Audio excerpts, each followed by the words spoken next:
আমি আসলে এরকম ভাবে কোনো রিলেশনে যাওয়ানোর মতো অবস্থা ছিলাম না আর কি। তো যাই হোক, নভেম্বরের 28 তারিখে আমার বিয়ে হয়ে যায়। তারপর আমি ঢাকায় চলে আসি, ওরা সবাই ঢাকায় থাকতো। হাজবেন্ডের নাম কি ছিল? ওর নাম ছিল শাহেদ। শাহেদ। তো তারপরে আমরা ঢাকায় চলে আসার পরে আর কি আমি, ওদের ফ্যামিলি সবাই ছোট ছিলাম। মানে হচ্ছে ওর যে বড় বোনের, ওরা 3 ভাই 2 বোন ছিল। তো ওর বড় বোনের যে মেয়ে, ও আমার বড় ছিল। মানে আমাদের বাসায় সবার ছোট, সেই হিসাবে আমাকে সবাই খুব আদর করতো। আচ্ছা। তো ওরা মোটামুটি জয়েন্ট ফ্যামিলি ছিল, মানে বাবা মা, ওর বড় ভাই ভাবি, তাদের বেবি, প্লাস ও আমি। আমরা তো ফার্স্টে আমি ও বাসায় আসার পরে ওর ভাই যেটা করে যে ওর মা একটু অন্যরকম ছিল। মানে ফার্স্টে এসে আমাকে ওইভাবে অ্যাকসেপ্ট করতে পারেনি যে ছেলের পছন্দে বিয়ে করেছে। মানে ছেলে, মানে উনি আর কি বিয়ের একটু বিপক্ষে ছিল, যে উনি চায়নি যে ও আমাকে বিয়ে করুক, যে তুমি এমনি হুটহাট করে একটা মেয়েকে কিভাবে বিয়ে করতে চাও, তুমি বিয়ে করো না। তো বড় বলেছেন আমি বিয়ে করবো, আমার মেয়েটাকে ভালো লাগে, আমি বিয়ে করবো। তো এই জন্য আর কি উনি একটু আমার সাথে একটু অন্যরকম ছিল। তো তারপর যেটা হয় সেটা হচ্ছে যে ওর সবার ডিসিশন অনুযায়ী যে তোমরা কিছুদিন আলাদা থাকো।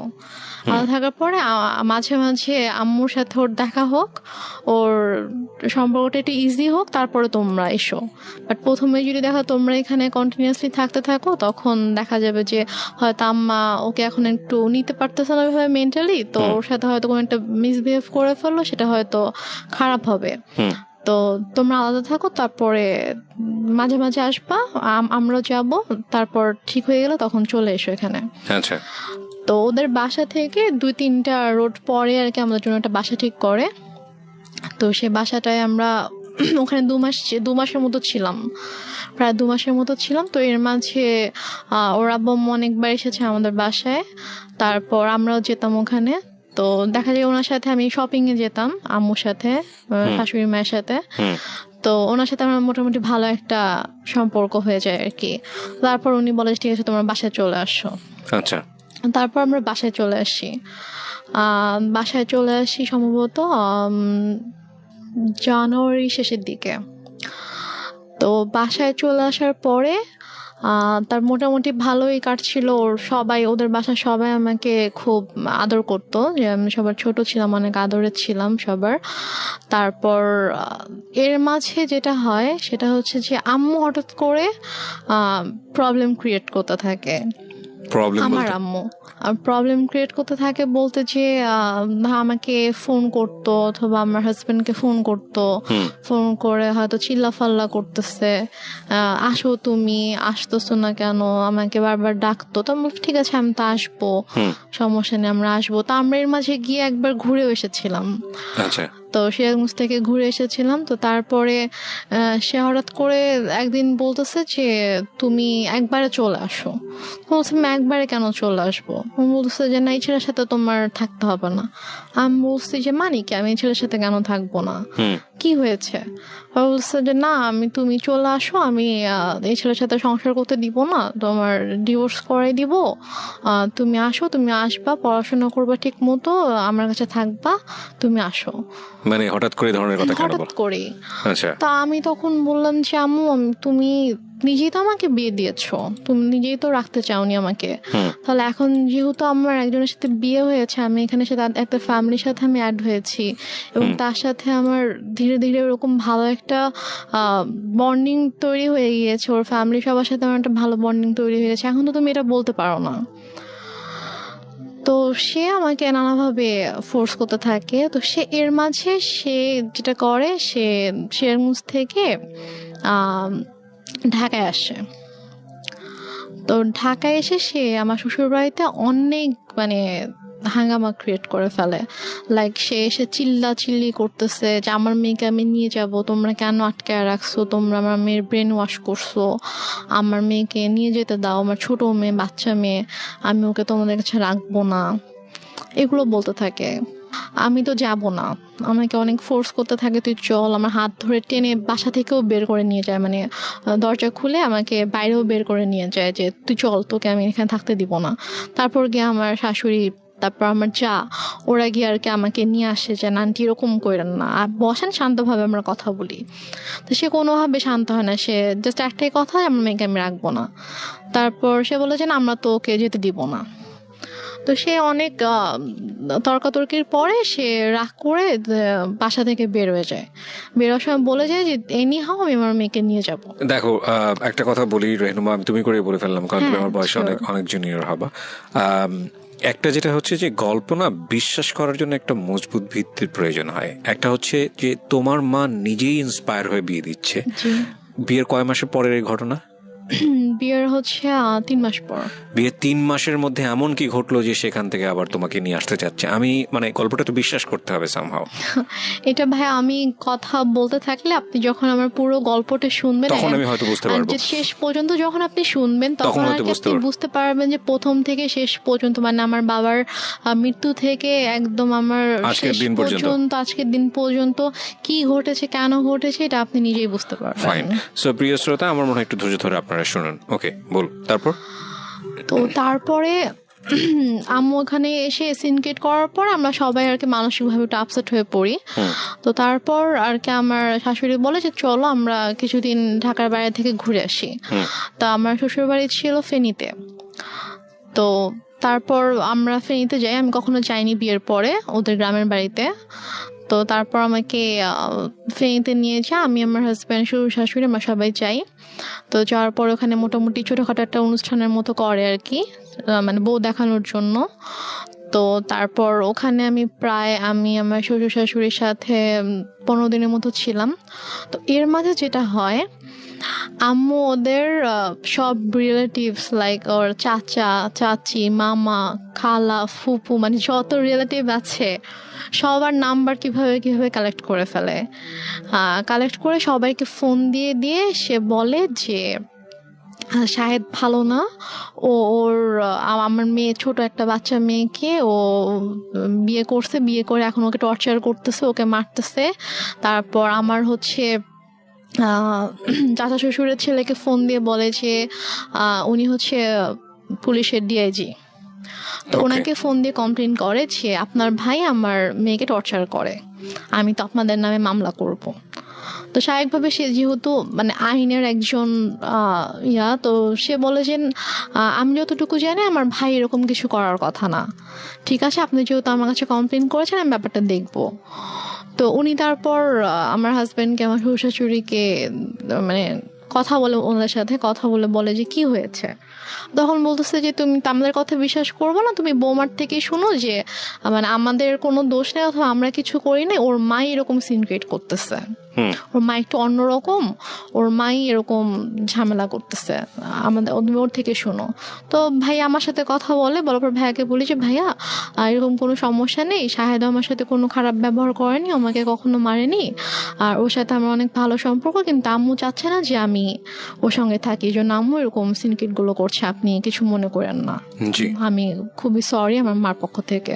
এবং ওদের ফ্যামিলি সবার কাছে আমি খুব মানে সরি বলি যে আমার জন্য আপনাদেরকে এত কিছু সহ্য করতে হচ্ছে। মানে ওদের কাছে কন্টিনিউয়াসলি সবার থেকে ফোন আসতে থাকে, ওদের সব রিলেটিভসরা ওদেরকে ফোন দেয় যে কি তোমরা নাকি বউ আটকায় রেখে বউকে পিটাচ্ছ। তো সে যেটা করে যে ওদের মানে বাসার যে থানা ছিল ওই থানায় ফোন করে, থানার ওসিকে ফোন করে, ফোন দিয়ে বলে যে অমুক মানে অ্যাড্রেস বলে যে অমুক বাসার মধ্যে আমার মেয়েকে আটকে রাখছে, আমার মেয়েকে আমার কাছে আসতে দিচ্ছে না, আমার মেয়ে অনেক কান্নাকাটি করতেছে আমাকে ফোন দিয়ে, আপনারা প্লিজ ওখানে যান, গিয়ে আমার মেয়েকে আমার কাছে পাঠিয়ে দেন। তখন ওরা বলে যে এটা তো অমুক স্যারের বাড়ি, তো স্যারের ফ্যামিলিতে তো এরকম হওয়ার কথা না, আমি আপনার কথা বিশ্বাস করতে পারছি না, ঠিক আছে আমাকে এটা দেখতে হবে। তো উনি দেন আমার ওই যে ভাসুরকে ফোন করে, ডিআইজি যিনি ওনাকে ফোন করে বলে যে স্যার এরকম এরকম একজন ফোন দিয়েছিল, এখন আমি কি করব, আমি কি যাব আপনাদের বাসায়? তখন বলে যে আমার বাসায় যাওয়ার কোনো দরকার নেই, উনি আমাকেও ফোন দিয়েছিল, আমি কথা বলেছি, এরকম কিছু নেই, তুমি চাইলে তুমি যেতে পারো, গিয়ে আমার ভাইয়ের বোর কাছ থেকে শুনে আসতে পারো যে এরকম কিছু হয়েছে কিনা। তো সে বলে না স্যার আমি এটা দরকার মনে করছি না, তো উনি আর আসে না। তো তারপর গিয়ে তো ওই ভাইয়া যখন জানায় আমার হাজব্যান্ডকে, তখন ও বলে যে অনেক হয়েছে, মান সম্মান নষ্টের একটা লিমিট থাকে, ফ্যামিলি সবার সামনে তো করেছিল, এখন এখানেও করছে। তো তুমি একটা কাজ করো, যেহেতু মা যেহেতু এত করে চাচ্ছে তুমি ওনার কাছে গিয়ে থাকো, তুমি যাও, তুমি গিয়ে তার কাছে গিয়ে একটু বোঝা বলো যে এরকম কেন করতেছে, তুমি কিছুদিন তার কাছে থাকো, থাকলে হয়তো তার ভালো লাগবে। আচ্ছা, এটা বলে সে? হ্যাঁ, এটা বলে। তো বলে সে, ও ঢাকায় ছিল, আমি ফেনীতে ছিলাম, তো ঢাকা থেকে ফেনীতে আসে, এসে আমাকে ঢাকায় নিয়ে দেন একদিন পরে আমাকে সিরাজগঞ্জে দিয়ে আসে। আচ্ছা, আম্মুর কাছে। তো ওই যে আমি গেলাম, আমাকে আম্মু আর আসতে দেয় না, সে আমার হাজবেন্ডকেও আসতে দেয় না। আমাকে বলে যে নিয়ে যাবো।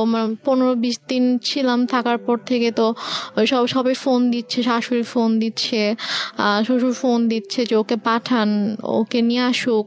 তো তারপর গিয়ে আমি আম্মুর কাছে থাকা শুরু করলাম। তারপর আমার হাজবেন্ডের সাথে অলমোস্ট 3-4 মাসের মতো আমার দেখা হয়নি, কারণ আম্মু না আমাকে যেতে দিচ্ছিল ঢাকায়, না হচ্ছে ওকে আসতে দিচ্ছিল। ও আসতে চাইলে বলতেছিল যে আমার কিন্তু ছোট মেয়ে, ওর কিন্তু 18 বছর হয়নি, নাবালক মেয়ে, আমি কিন্তু তোমার নামে মামলা করে দিব, এই ধরনের কথা বলে। হ্যাঁ, এই ধরনের হুমকি। কিন্তু যখন আপনাকে বিয়ে দেওয়া হয়েছিল সেই সময়টাতে পেপারে কি মা সাইন করেনি? না, মা সাইন করেনি। বিয়েটা কিভাবে হয়েছিল? বিয়েটা হয়েছিল হচ্ছে বাসায় কাজী এসেছিল, তো কাজী বিয়ে পড়িয়েছিল, সাইনও নিয়েছিল, কাবির নামে সাইনও নিয়েছিল। তারপর ওখানে 4 জন সাক্ষীও ছিল, কিন্তু মার সাইন ছিল কিনা অথবা করেছিল কিনা সেটা আমার ঠিক মনে নেই। তো মনে হয় না মা সাইন করেছিল, কারণ পরে যখন আমি যখন পেপার দেখেছিলাম তখন দেখেছি ওখানে যে সাক্ষীদের সাইন ছিল, আমার আর আমার হাজবেন্ডের সাইন ছিল। সাক্ষী ছিল হচ্ছে ওর 2 জন আঙ্কেল ছিল সাক্ষী, আর আমার পক্ষ থেকে আমার একটা মামা আর আমার একটা ভাইয়া ছিল। ফাইন, এখানে একটা বিষয় জড়িত আছে। ওর ফ্যামিলি থেকে কি লোকজন এখানে এসেছিল? হ্যাঁ। তোর ফ্যামিলির পক্ষ থেকে ওর বাবা মা কেউ সাইন করেনি পেপারে? না, ওর বাবা মা আসেনি বিয়েতে। কেন আসেনি? বাবা মা আসেনি, বাবা তখন অনেক অসুস্থ ছিল, আর ওর মা তো রাগ করেছিল জন্য ওর মা আসেনি। Renuma, this is totally unbelievable, cause অসুস্থ হলে তো বিয়েটা পিছিয়ে যাওয়ার কথা। বিয়েটা অসুস্থ ছিল বলতে উনি হচ্ছে প্যারালাইসিস ছিল, তো উনি তো চাইলেই উনি মুভ করতে পারতো না, বাট ওর মার আসার কথা, বাট ওর মাকে ওরা কোনোভাবেই কনভিন্স করতে পারেনি। ওকে, ফাইন। তো ওর ভাই বোন, তারপর হচ্ছে ওর আঙ্কেল আন্টিরা সবাই এসেছিল। তো ওই ফার্স্ট রিলেটিভ যে হয় তারই তো সাইন করার কথা ডকুমেন্টসে। দেনমোহর কত ছিল? দেনমোহর আমার ঠিক মনে নাই, সম্ভবত 5 লাখ ছিল। আপনার ফার্স্ট বিয়ে, অথচ আপনার দেনমোহরটা মনে নাই, এটা মানুষ কিন্তু সহজভাবে নিবে না, কারণ it's a very sensitive story. That's why I am asking. এবং আপনার পক্ষ থেকে তো আপনার মার অবশ্যই সাইন থাকার কথা, যেহেতু আপনার মাই ইন্সপায়ার করছে বিয়েটা দেওয়ার জন্য, সো ওনারও সাইন নাই। তার মানে লজিক্যালি যদি আমি যাই, তাহলে এখানে ওনার বিয়েতে মত ছিল না, এটা প্রথম থেকেই বোঝা যাচ্ছে, যদিও আপনার কথা অনুযায়ী বিষয়টা একদম ডিফারেন্ট। ওকে, 3 মাসের মধ্যে এত বড় কি ঘটনা ঘটে গেল যে কারণে মা তাকে নিয়ে আসবে, যেটা আমি আপনি একটু আগে বলেছেন যে পুরো গল্পটা শুনলে হয়তো বা জিনিসটা পুরোটা বুঝে যাবে। ওকে, সো আমাদের এখানে একটা ডিলেমা তৈরি হচ্ছে প্রিয় শ্রোতা, বাট আমরা এখনই কোনো রেজাল্টে না যাই, আমরা বরং একটু সামনের দিকে যাই, দেখি লজিক্যালি মেলে কিনা। হ্যাঁ, তারপর কি হলো? তারপরে হচ্ছে ওদের ফ্যামিলি থেকে সবাই আম্মুকে ফোন করতো, আম্মুকে বোঝানোর চেষ্টা করতো যে আমরা আসি, সামনাসামনি কথা বলে ঠিক করার চেষ্টা করি যে দেখি ঠিক হয় কিনা, আপনি কেন এরকম করছেন। তো বাট আম্মু বলেছে আমি এই বিষয়ে কোনো কথাই বলবো না, একটাই কথা ছিল তার যে আমি আমার মেয়েকে সংসার করতে দিব না, আমি আপনার ছেলের সাথে রাখবো না। তো এদিকে আমার সাথেও কথা বলতে দিত না, লাইক আমার ফোন আম্মু আমার থেকে নিয়েছিল, আমার ফোন আমার কাছে রাখতে দিত না। আমার হাজবেন্ড ফোন করতো আম্মুর ফোনে, ফোন করলে আমাকে কখনো দিত কখনো দিত না। তো আমি অনেক কান্না করতাম, আমার মন অনেক খারাপ থাকতো যে আমি ওখানে যেতে চাই। আমি আম্মুকে অনেক, ইভেন আমি আম্মুর পায়ে ধরেও কান্না করেছি, আম্মু তুমি কেন এরকম করছো আমাকে বলো। সে আমাকে কোনো কারণও বলতো না যে কেন সেরকম করছে। আমি বলছি আম্মু তুমি তো আমাকে বিয়ে দিয়েছ, এখন যখন আমি একটা জায়গায় গিয়েছি, আমার বিয়ে হয়েছে, আমি আমার হাজব্যান্ডকে অনেক ভালোবাসি, আমি ওর ফ্যামিলির সাথে অনেক ভালোভাবে মিশে গিয়েছি, তো এখন কেন তুমি সবাইকে এরকম কষ্ট দিচ্ছ, আমাকে কেন তুমি কষ্ট দিচ্ছ আম্মু। যাই হোক, তারপরে গিয়ে আম্মু যেটা করলো যে ওদের সাথে অনেক কথাবার্তা যখন হলো, ও অনেক বার রিকোয়েস্ট করলো